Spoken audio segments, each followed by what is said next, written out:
بسم الله الحمد لله waxaa sanadkan isku soo aaday maalin Jumca iyo maalinkii Carafa waxayna su'aalo badan dadka muslimiintu isweydiinayaan in maalinka Carafa la soomi karo qofka aan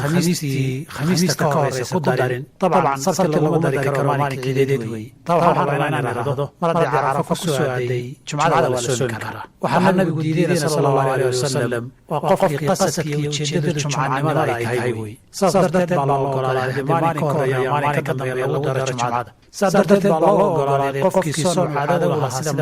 maalin afar qofkii ahaa haddii Jumco ku soo aadeen waa la soomi karaa waxaa la mid qofkii ciidda Carafa soomi jiray ama maalinka Cashuura 10 soomi jiray ku soo aado qof caadada lahaa weeye tan kale qofka Jumco raadinaya tira sagaalaad raadinaya markuu soomayo daweyn kama laha khamiis iyo Jumco midkii ku aado maalinka sagaalaad baa loo soomaya saas darteed jamhuur ahli cilmiga waxay qabaan badan yihiin nusuusta marka la isu geeyo la jamciyana ay tilmaamaysaa in la soomi karo marka saas darteed ka faa'iidaystaan fadhiga maalinka Carafa laba sano lagu dhaafo sanadkii soo socda yaanu dhaafin cabsi ay ka qabaan Jumco waafaqday wa mahadsantiin jazakumullahu khayran.